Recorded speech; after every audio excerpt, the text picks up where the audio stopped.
आइए जानते हैं देश में क्या हो रहा है। हेलो एवरीवन, मैं हूं शिवांगी चौधरी। आज हम समझेंगे वक्फ बोर्ड के बारे में और आप डिसाइड करिएगा कि जो वक्फ बोर्ड का एक नेशनल इंपॉर्टेंस का मुद्दा बन के रह गया है पूरी कंट्री के अंदर, क्या ये जो चेंजेस हो रहे हैं क्या ये सही है या गलत। वक्फ बोर्ड जो है वो 3rd नंबर पे आता है लैंड ओनरशिप के मामले में। पहले पे आर्म्ड आती है, दूसरे पे रेलवे आता है और तीसरे पे वक्फ बोर्ड। तो आइए जानते हैं वक्फ बोर्ड के बारे में। जो वक्फ बोर्ड है ये मुस्लिम लॉ का एक कंसेप्ट है।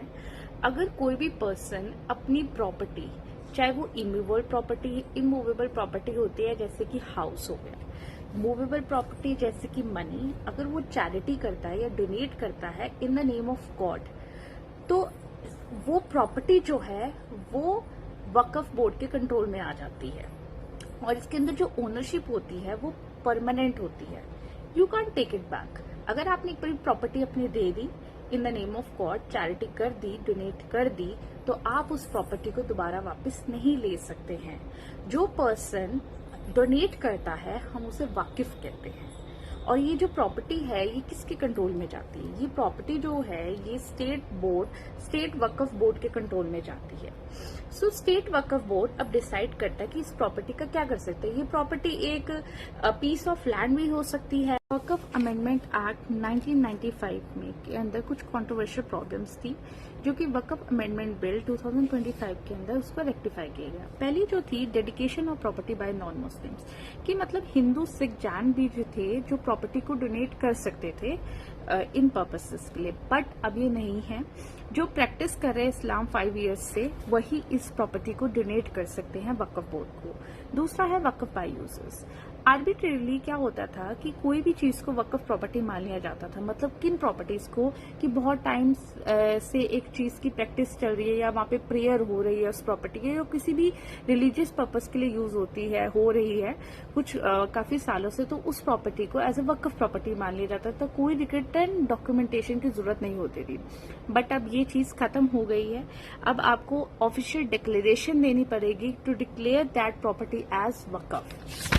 तीसरी चीज क्या है, 25 आउट ऑफ 32 स्टेट्स के अंदर, यूटीज के अंदर, यूनियन टेरिटरीज के अंदर वक्फ बोर्ड ने 5973 जो गवर्नमेंट की प्रॉपर्टी है उस पे अपना क्लेम कर रखा है, जिसके कारण रेलवे, पब्लिक स्ट्रक्चर्स सब कुछ स्थगित पड़ा हुआ है। अब अमेंडमेंट किया गया है, कोई भी गवर्नमेंट लैंड हो जिसके पास कोई रिकॉर्ड नहीं है कि ये बताने के लिए कि ये वक्फ प्रॉपर्टी है, ये वक्फ प्रॉपर्टी की यूज के लिए की जाती है या किसी भी चीज के लिए, वो वक्फ प्रॉपर्टी नहीं रहेगी। इस चीज को वेरीफाई करने का पावर कलेक्टर को दिया गया है, कलेक्टर के पास होगा। अगर वो देखेंगे कि कोई ओनरशिप नहीं है इस प्रॉपर्टी की, तो रेवेन्यू रिकॉर्ड से इस चीज को अपडेट किया जाएगा और उस गवर्नमेंट की प्रॉपर्टी को वक्फ बोर्ड की प्रॉपर्टी से रिमूव कर दिया जाएगा अगर कोई भी रिटन डॉक्यूमेंटेशन नहीं है। हर स्टेट के अंदर सर्वे कमिश्नर अपॉइंट किया जाएगा। वो सर्वे करेगा कि ये वक्फ प्रॉपर्टी है कि ये नहीं है। स्टेट गवर्नमेंट इस सारे सर्वे का खर्चा उठाएगी। इस सर्वे की सारी रिपोर्ट जो सर्वे कमिश्नर है वो स्टेट गवर्नमेंट को देंगे, स्टेट वक्फ बोर्ड को देंगे और इसका नोटिफिकेशन जो है ऑफिशियल डेजिग्नेटेड पब्लिकेशन होगी कि स्टेट की प्रॉपर्टी जो है ये वक्फ बोर्ड की है कि नहीं है। हमने देखा कि कैसे सर्वे कमिश्नर सर्वे करता है, स्टेट के खर्चे पे रिपोर्ट सबमिट करता है स्टेट गवर्नमेंट को, स्टेट वक्फ बोर्ड को। एक ऑफिशियल पब्लिक गेजेटेड पब्लिकेशन निकलती है कि स्टेट प्रॉपर्टी जो है ये वक्फ प्रॉपर्टी है कि नहीं है। तो जब ये लिस्ट आ जाती है तो लिमिटेशन पीरियड होती है हमारी दूसरी प्रॉब्लम की। हम ये बताते हैं कि क्या ये प्रॉपर्टी जो है 1 साल के अंदर ही आप इसको चैलेंज कर सकते हो ट्रिब्यूनल के अंदर। अब तीसरा इशू है ट्रिब्यूनल इशू। अगर हमारी कोई भी कॉमन प्रॉपर्टी है, अगर हमें कोई भी केस फाइल करना होता है तो हम सिविल कोर्ट के अंदर फाइल करते हैं, बट इसके अंदर ऐसा नहीं है। आपको इसके अंदर वक्फ ट्रिब्यूनल के अंदर ही जाना पड़ता है फाइल करने के लिए केस। और इसके अंदर क्या होता है, ट्रिब्यूनल का जो डिसीजन होता है ना वो डिसीजन फाइनल होता है। आप सुप्रीम कोर्ट और हाई कोर्ट में तब अपील कर सकते हो अगर कोई लीगल एरर होगा या कॉन्स्टिट्यूशनल एरर होगा या कोई भी ऐसी प्रॉब्लम होगी तभी। और अब इसके अंदर मेजर प्रॉब्लम्स क्या है जो सर्वे कमिश्नर होता है ना, वो स्टेट अथॉरिटी के अंदर नहीं आता है और आपके पास सिर्फ 1 साल का टाइम होता है। दूसरी प्रॉब्लम है कि 1 साल का टाइम होता है, लिमिटेशन पीरियड होता है कि आप उसको चैलेंज कर सकते हो। अब कोई वेट थोड़ी करता रहेगा कि कब लिस्ट आएगी, कोई देखता थोड़ी रहेगा। ये सबसे बड़ी प्रॉब्लम थी। और तीसरी थी प्रॉपर्टी डिस्प्यूट जो थी वो स्टेट ट्रिब्यूनल के अंदर जाती थी, वक्फ ट्रिब्यूनल के अंदर, किसी के अंदर।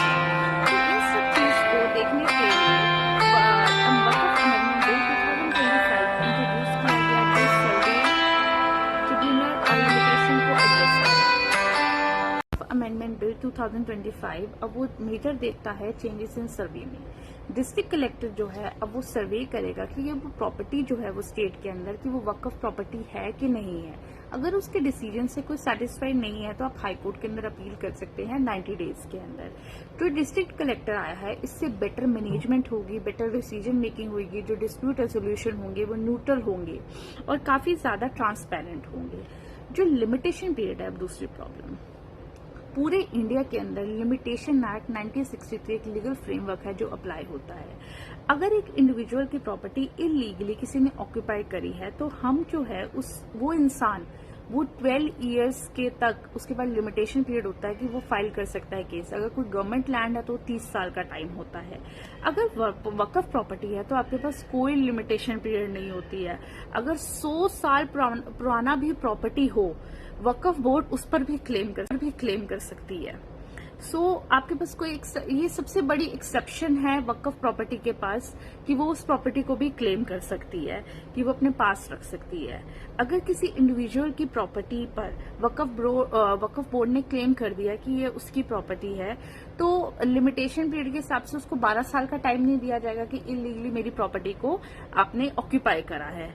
वो उसको सिर्फ 1 साल का ही टाइम मिलेगा। अब न्यू अमेंडमेंट बिल आने के बाद ये चीज को रिमूव कर दिया गया है।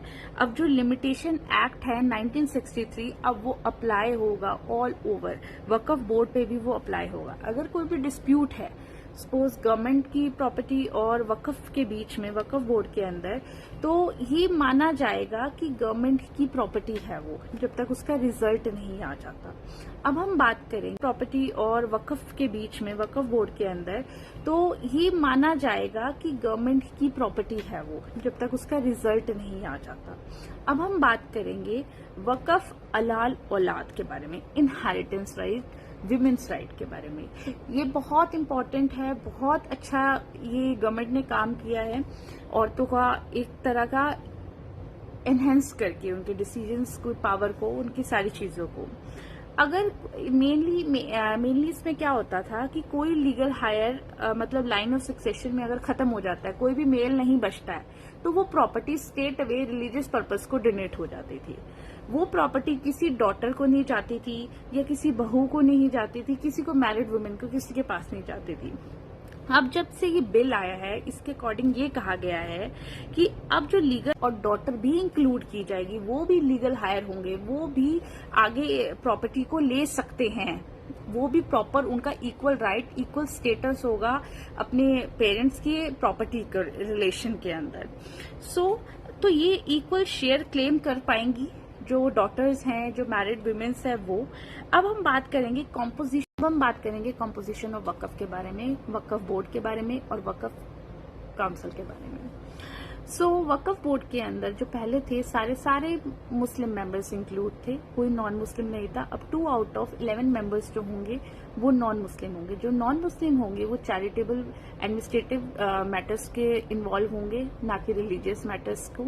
और जो 2 मेंबर्स होंगे वो मुस्लिम विमेन्स होंगी। इसी तरह वक्फ काउंसिल के अंदर पहले सारे मेंबर्स जो थे वो सारे मुस्लिम मेंबर्स थे। अब जो हैं 2 आउट ऑफ 22 मेंबर्स जो हैं नॉन मुस्लिम होंगे, वो भी एडमिनिस्ट्रेटिव और चैरिटेबल मैटर्स को देखेंगे, ना कि रिलीजियस मैटर्स को। और 2 मेंबर्स जो होंगी वो मुस्लिम विमेन्स होंगी। अब हम बात करते हैं ट्रिब्यूनल के बारे में। जो वक्फ ट्रिब्यूनल था बिफोर, वो सारे मुस्लिम लॉ एक्सपर्ट्स से मेनली था एंड स्टेट ऑफिसर्स थे, एडिशनल डिस्ट्रिक्ट मजिस्ट्रेट थे, डिस्ट्रिक्ट सेशन सिविल क्लास 1 के जज इंक्लूड थे, जो इस्लामिक ज्यूरिस्प्रूडेंस के बेसिस पर ही सारे फैसले लेते थे और उनका जो डिसीजन होता था ट्रिब्यूनल का वो फाइनल डिसीजन होता था। मुस्लिम लॉ एक्सपर्ट्स की जो पोजीशन है अब ये हटा दी गई है। उसकी जगह अब करंट क्या चेंजेस हुए हैं वो है करंट और फॉर्मर डिस्ट्रिक्ट कोर्ट जजेस चेयरमैन होंगे, करंट और former joint secretary to the state government होंगे। अब जो डिसीजन लिया जाएगा वो लीगल प्रिंसिपल के फ्रेमवर्क पे लिया जाएगा, ना कि इस्लामिक ज्यूरिस्प्रूडेंस पर। अब आपको मैंने सारा समझाया कि पहले ही बताया कि वक्फ होता क्या है, इसके अंदर क्या प्रॉब्लम्स आई, क्या अमेंडमेंट्स हुए, अमेंडमेंट्स से हमें क्या दिक्कत आई, कैसी कैसी रिकमेंडेशन दी गई, क्या क्या बिल में चेंजेस आए, अमेंडमेंट बिल 2025 के बारे में भी बताया। तो वक्फ है क्या? वक्फ जो है ना एक मुस्लिम पर्सनल लॉ है, ये एक रिलीजियस इशू है प्रॉपर्टी के अंदर, जो प्रॉपर्टी की ट्रांसफर को मैनेज करता है। स्टेट वक्फ बोर्ड, वक्फ काउंसिल जो है ना वो रिलीजियस इशू नहीं है, ये एक प्रॉपर्टी इशू है। अब गवर्नमेंट जो है वो इंटरफेरेंस सिर्फ वक्फ बोर्ड के अंदर कर रही है या बाकी रिलीजन्स में भी कर रही है, ये भी हम अब आगे जानेंगे। समझेंगे कि जो गवर्नमेंट की इंटरफेरेंस है वक्फ बोर्ड में और बाकी रिलीजन्स में कितनी और कैसी है। जो वक्फ प्रॉपर्टी है वो मेनली हैंडल करती है वक्फ बोर्ड, स्टेट वक्फ बोर्ड और वक्फ काउंसिल मैनेज करता है। जो हिंदू के टेम्पल्स की है, अगर कोई भी प्रॉब्लम है या टेम्पल हेड तक इवन सारी चीजें वो डिसाइड होती है अंडर स्टेट गवर्नमेंट के हैंड में होती है। फॉर एग्जाम्पल जो तिरुपति बालाजी का टेम्पल है वो कंट्रोल किया जाता है स्टेट ऑफ आंध्र प्रदेश के द्वारा। अब बताइए टेम्पल हेड भी वही चुनते हैं, और जो ट्रांसफर होता है वक्फ बोर्ड के अंदर वो नहीं होता है। Once a Waqf always a वक्फ। सो मतलब एक बार जो आपने ट्रांसफर कर दी प्रॉपर्टी आप दोबारा वापस नहीं ले सकते। बट हिंदू टेम्पल्स के अंदर कुछ रिस्ट्रिक्शंस होती हैं, पूरी रिस्ट्रिक्शंस नहीं होती है, हम वापस ले सकते हैं कुछ हद तक। तीसरी चीज जो है डिस्प्यूट रेजोल्यूशन के लिए, अगर सपोज कोई डिस्प्यूट होता है हिंदू टेम्पल्स के रिलेशन में तो गवर्नमेंट हम सिविल कोर्ट के अंदर अप्लाई कर सकते हैं। बट वक्फ के अंदर हम सीधा वक्फ ट्रिब्यूनल के अंदर ही जा सकते हैं। सो लिमिटेशन जो एक्ट होती है वो अप्लाई होती है वक्फ के अंदर सिर्फ 1 साल तक के लिए हम उसको अपील कर सकते हैं। बट हिंदू मतलब इस चीज के अंदर नहीं है, स्टेट गवर्नमेंट के अंदर इसके अंदर लिमिटेशन एक्ट 1963 अप्लाई होता है जैसे कि रूलिंग्स में है। सो अब आप डिसाइड करिए क्या जो ये चेंजेस हो रहे हैं क्या ये सही है या गलत है, या चेंजेस और क्या चेंजेस हो सकते हैं और क्या नई प्रॉब्लम्स हैं और क्या इसके अंदर इंक्लूड नहीं किया गया और क्या किया गया कि डिसीजन अच्छा है या गलत है। ये सब हम आप पे छोड़ती हूँ और आप मेरे को कमेंट सेक्शन में बताइएगा कि क्या क्या चीजें और हो सकती हैं, क्या ये सही है या गलत है। So it's up to you.